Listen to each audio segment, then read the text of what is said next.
pagi, saya Irene Kristiani dengan NIM A1B1222022. Di sini saya akan menyampaikan laporan refleksi pada 12 topik pembahasan dari mata kuliah Psikologi Digital Kependidikan yang diampu oleh dosen Dr. Andus Hari Swedarto Harjono MPD dan Ibu Luciana Oktriwini MPD. Baiklah, topik pembahasan yang pertama ada karakteristik psikologi generasi digital, yang kedua ada psikologi dan teknologi internet, yang ketiga ada psikologi pendidikan di era digital, yang keempat ada pola asuh era digital, yang kelima ada lingkungan dan sumber belajar digital, yang keenam ada problematika psikologi di era digital, yang ketujuh ada dampak psikologis era digital terhadap perilaku mahasiswa, yang kedelapan ada rupa psikologis era digital, yang ke-9 ada manajemen pengelolaan kelas, yang ke-10 ada permotivasi dan konsep diri dalam proses pembelajaran, yang ke-11 ada kesulitan belajar, yang ke-12 ada berbagai jenis peserta didik, dan yang terakhir 13 ada kajian gender dalam kelas. Topik pertama, karakteristik psikologi generasi digital. Psikologi adalah suatu bidang ilmu terapan yang mempelajari tingkah laku manusia dan hubungan-hubungan antar manusia, yang mempelajari tentang perilaku, fungsi mental, dan proses mental manusia melalui prosedur ilmiah. Adapun karakteristik generasi digital, yang pertama, aktif dalam mengemukakan identitas diri, mewakili wawasan yang luas, dan menyukakan kebebasan. Adapun penerapan pengasuhan anak diri di era digital, yang pertama, menggunakan fitur dan aplikasi untuk menjaga anak di internet. Yang kedua, membuat aturan bersama dan menerapkan konsekuensinya. Yang ketiga, mendampingi anak dan membimbing anak saat bermain gadget. Adapun ciri-ciri generasi digital, yang pertama, bebas, tidak mau terkekang. Yang kedua, bermain tidak hanya bekerja. Yang ketiga, tidak hanya represif. Yang keempat, cepat atau enggan menunggu. Yang kelima, berkolaborasi, tak hanya berkompetensi. Yang kedua, psikologi dan teknologi internet atau adiksi. Adiksi internet adalah suatu gejala kecanduan terhadap internet, yang dimana berupa sosial media maupun game online. Adiksi bisa terjadi pada anak-anak hingga orang dewasa. Adiksi disebabkan karena gangguan pengguna merasa terhibur saat bermain internet, akibatnya akan menjadi adiksi pada internet. Adapun orang-orang yang mengalami adiksi dikelompokkan menjadi 6. Yang pertama, ada silence, yang kedua ada mode modification, yang ketiga ada tolerance, yang keempat ada withdrawal, yang kelima ada konflik, yang keenam ada relapse. Adapun bahaya adiksi yaitu kurangnya hubungan sosial. Cara mengatasinya, banyak melakukan kegiatan yang di luar rumah, bahkan di lingkungan sekitar. Topik ketiga, psikologi pendidikan di era digital. Psikologi adalah ilmu pengetahuan yang menyelidiki dan membahas tingkah laku terbuka maupun tertutup pada manusia, baik itu individu maupun kelompok. Kata kunci dalam psikologi, yang pertama ada scientific methodism, yang kedua ada behavior atau tingkah laku, yang ketiga ada mental process. Adapun misi dan fungsi guru dalam pendidikan, yaitu mendidik, membimbing, dan mengajar. Adapun peran psikologi pendidikan, yang pertama, menentukan strategi atau metode pembelajaran, yang kedua, mengevaluasi hasil pembelajaran, yang ketiga, membentuk kepribadian pendidikan, yang keempat, membentuk prestasi belajar mahasiswa, yang kelima, memahami perbedaan mahasiswa, yang keenam, menciptakan iklim belajar yang kondusif, yang keenam, mengetahui keadaan emosi, dan yang kedelapan, meningkatkan motivasi belajar. Topik keempat, pola pengasuhan di era digital. Pola asuh yang dibutuhkan pada era digital adalah pola asuh yang demokratis atau auto-otoratif. Pada pola pengasuhan ini berupaya membantu anak agar bersikap kritis. Topik kelima, lingkungan dan sumber belajar digital. Menurut Oymar Hamalik, lingkungan atau environment sebagai dasar pengajaran adalah faktor kondisional yang mempengaruhi tingkah laku individu maupun faktor belajar yang penting. Adapun lingkungan meliputi masyarakat di sekeliling sekolah, lingkungan fisik di sekitar sekolah, bahan-bahan yang tersisa atau tidak dipakai, bahan-bahan bekas, dan bila diolah dapat dimanfaatkan sebagai sumber atau alat bantu dalam belajar, serta peristiwa alam dan peristiwa yang terjadi dalam masyarakat. Jenis lingkungan yang dapat dimanfaatkan sebagai sumber belajar tersebut antara lain lingkungan sosial, lingkungan alam, dan lingkungan buatan. Sumber belajar digital merupakan alat bantu yang digunakan dalam pembelajaran serta dibangun di atas pemahaman mereka. Dalam pembelajaran, biasanya peserta didik menggunakannya untuk menyelesaikan tugas-tugas yang diberikan oleh guru. Selanjutnya, topik ke-6, yaitu problematik psikologi di era digital. Problematika psikologi di era digital adalah permasalahan yang terjadi pada kejiwaan seseorang yang timbul karena kecanduan pada teknologi. Dampak positif teknologi digital antara lain mempercepat komunikasi dan mempermudah pekerjaan, sedangkan dampak negatifnya yaitu menumbuhkan individualisme, fitnah, dan sikap antisosial. Problematika psikologi di era digital, pertama, antisosial atau skizoid, merupakan sikap atau perilaku seseorang secara sadar atau tidak sadar, tidak dapat menyesuaikan diri dengan norma dan nilai sosial di dalam masyarakat. Gangguan kepribadian ini cenderung kepada menghindari hubungan dengan orang lain. Penderita akan lebih sering berinteraksi di dunia maya dengan kontak sosial di dalam masyarakat akan semakin berkurang. Penderitanya juga akan lebih nyaman untuk menyendiri. Yang kedua, anoreksia dan bulimia nervosa. Anoreksia merupakan gangguan pola makan dengan cara membuat dirinya merasa tetap lapar, terjadi karena ingin mempertahankan berat badan serta memiliki rasa takut yang berkelebihan terhadap peningkatan berat badannya. Dan bulimia nervosa merupakan gangguan pola makan yang ditandai dengan usaha untuk memuntahkan kembali makanan yang baru saja dimakan. Yang ketiga, ada megalomania, merupakan gangguan kejiwaan yang berhubungan dengan kekuasaan. Penderitanya tidak dapat membedakan antara apa yang nyata dan tidak, sehingga membuatnya merasa memiliki kekuasaan yang sulit untuk berpikir secara kritis. Yang keempat, ada nomofobia, merupakan suatu kondisi ketakutan yang muncul saat lupa atau tidak membawa ponsel. Apabila kebiasaan tersebut dilakukan secara terus-menerus, tentunya bisa berdampak pada kesehatan mental kita. Penderitanya akan lebih banyak menghabiskan waktu mereka dengan gadget, sehingga waktu sosial mereka akan tersita. Yang terakhir ada gaming despite, merupakan sebuah gangguan yang dikarakteristikkan dengan ketidakmampuan suatu individu dalam mengontrol penggunaan internet atau video games di dalam kehidupannya. Adapun solusi dalam menghadapi masalah psikologi pada era digital tersebut. Yang pertama, pada antisosial atau skizoid, kita dapat memulai beradaptasi terhadap lingkungan. Yang kedua, pada anoreksi dan bulimia nervosa, kita dapat belajar lebih percaya diri dengan apa yang sudah kita miliki. Yang ketiga, ada megalomania. Kita harus menerima keadaan dengan apa adanya dan mensyukuri apa adanya. Yang keempat, ada nomofobia. Kita harus memperbanyak aktivitas tanpa menggunakan gadget. Yang terakhir ada gaming disorder. Kita harus melakukan banyak aktivitas di luar ruangan. Selanjutnya, topik ke-7. Dampak psikologi era digital terhadap perilaku mahasiswa. Era digital adalah suatu kondisi di mana zaman ataupun kehidupan yang mana seluruh kegiatan mendukung kehidupan yang sudah bisa dipermudah dengan adanya teknologi yang serba canggih. Tantangan di era digital sebagai generasi muda merupakan tantangan utama dalam perkembangan digital, yaitu untuk tidak hanyut dan menjadi korban dari sisi negatif kemajuan teknologi, tetapi kebalikannya, kita harus mendapatkan dampak positif dari era digital saat ini. Adapun upaya yang harus kita lakukan pada generasi digital saat ini, yang pertama yaitu membatasi penggunaan teknologi digital atau menghindari multitasking. Yang kedua, menggunakan teknologi digital untuk memperbaiki kesehatan mental.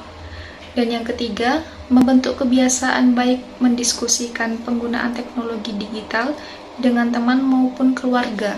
Selanjutnya, topik ke-8 yaitu rupa pendidikan di era digital.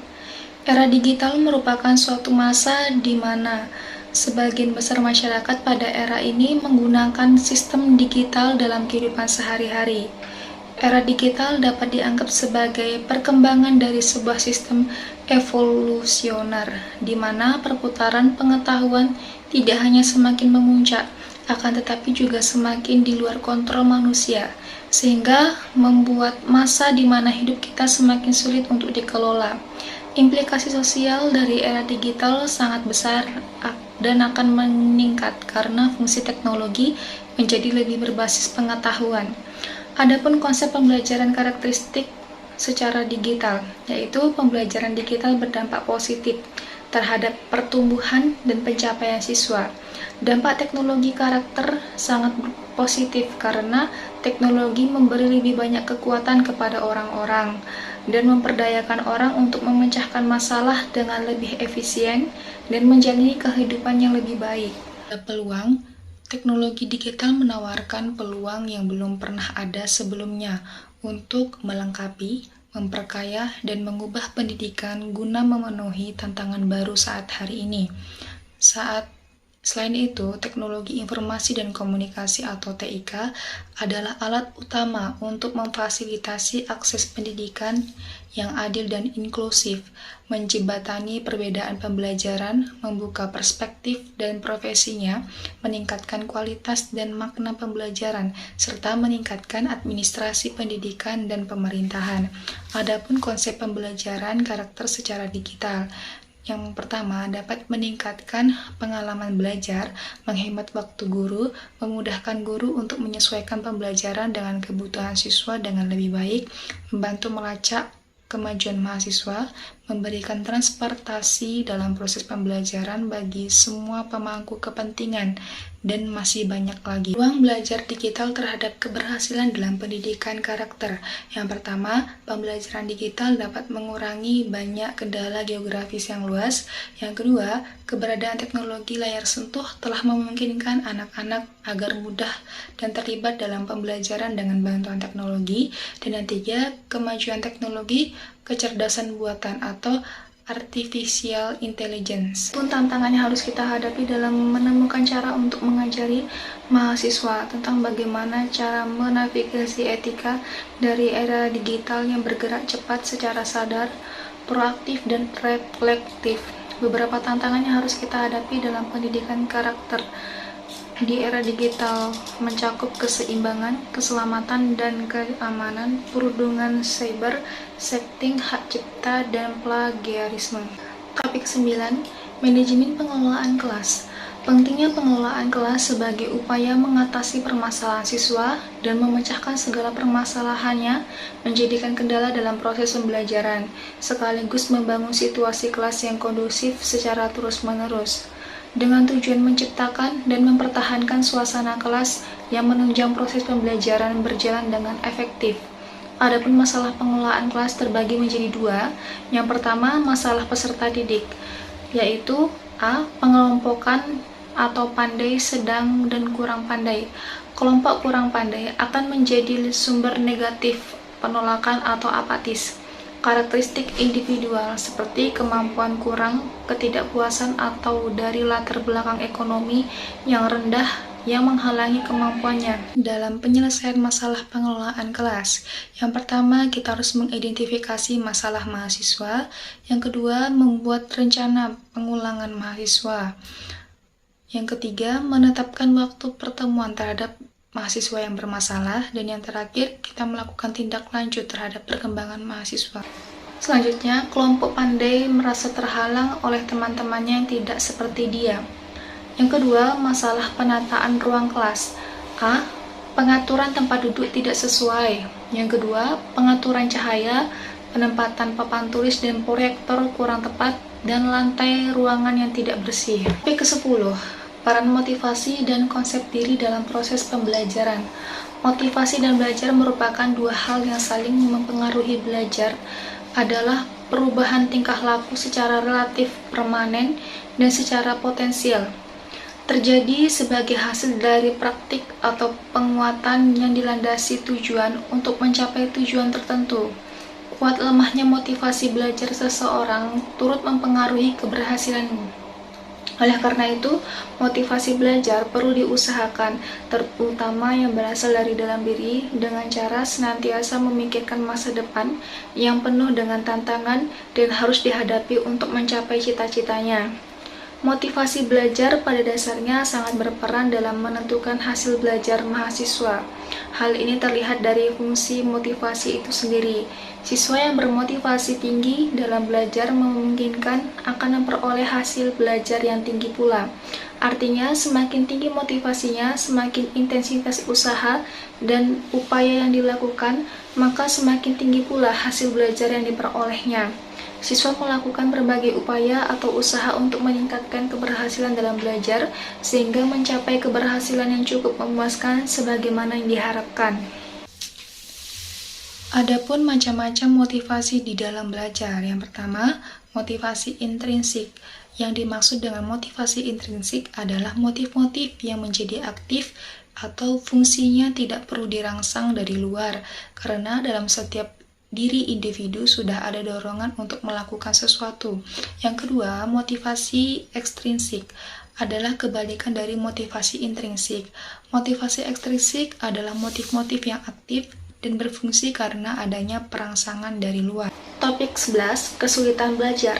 Kesulitan belajar atau learning disability adalah kondisi yang dialami oleh siswa yang ditandai dengan adanya hambatan-hambatan tertentu dalam menerima dan menyerap pembelajaran yang disebabkan oleh banyaknya faktor, bukan hanya masalah instruksional atau sosiologis, tetapi juga merujuk masalah psikologis, sehingga siswa mengalami kesulitan dalam aktivitas mendengarkan, berbicara, membaca, menulis, menalar, dan menghitung. Adapun jenis kesulitan belajar. Yang pertama, kesulitan belajar yang berhubungan dengan perkembangan atau development learning disabilitas, yaitu kesulitan ini mencakup pada gangguan perhatian, ingatan, dan persepsi bahasa dan juga berpikir. Yang kedua, kesulitan belajar akademik atau academic learning yang mencakup kesulitan membaca, menulis, berhitung, dan matematika. Adapun faktor atau penyebab kesulitan belajar. Yang pertama, faktor internal, yaitu sikap terhadap belajar, motivasi belajar, konsentrasi belajar, mengelola bahan belajar, menyimpan perolehan hasil bela belajar, dan yang terakhir, faktor eksternal. Yang pertama ada sarana dan prasarana pembelajaran. Yang kedua, kebijakan sosial. Yang ketiga, guru sebagai pembina siswa belajar. Yang keempat, lingkungan sosial di sekolah. Dan yang terakhir, kurikulum di sekolah. Topik 12, identifikasi peserta didik yang berkebutuhan khusus dan berbakat. Anak berkebutuhan khusus merupakan anak yang memiliki kekhususan dibandingkan dengan anak normal yang lainnya. Adapun dua sifat anak berkebutuhan khusus. Yang pertama, anak berkebutuhan khusus yang bersifat sementara atau temporer. Yang kedua, anak berkebutuhan khusus yang bersifat menetap atau permanen. Ada pula faktor yang menyebabkan anak berkebutuhan khusus.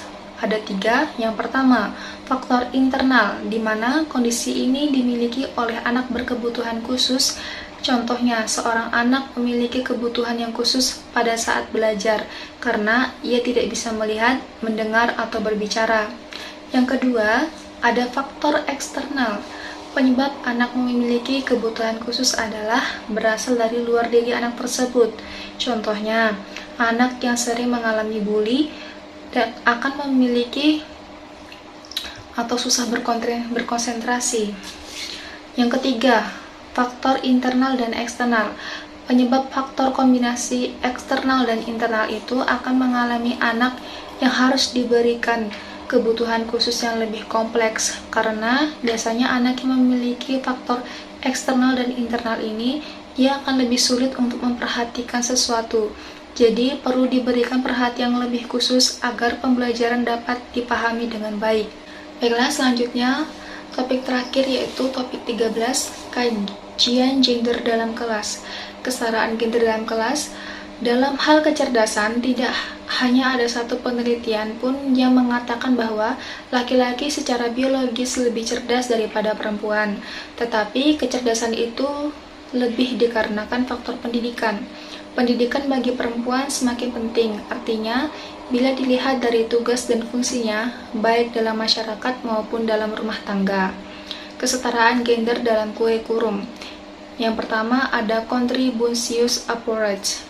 Setidaknya terdapat 3 hal terkait permasalahan gender secara umum, yaitu akses dalam hal fasilitas pendidikan yang susah diraih. Misalnya, terdapat jumlah besar sekolah dasar atau madrasah yang tiap-tiap kecamatan, namun bagi pendidikan tingkat SMP, MTS atau SMA sangat sedikit dan tak mampu menampung sejumlah besar siswa dan dalam lokasi yang sangat sulit untuk ditempuh. Yang selanjutnya, manfaat beserta penguasaan kondisi real di lapangan menunjukkan masalah banyaknya angka yang buta huruf di wilayah Indonesia ternyata dipenuhi oleh kaum wanita. Gender dalam kurikulum atau contributions approach, addictive approach, transformation approach, dan social action approach. Baiklah, itu tadi laporan refleksi dari 13 topik pembahasan yang telah saya lakukan. Sekian dari saya ucapkan terima kasih.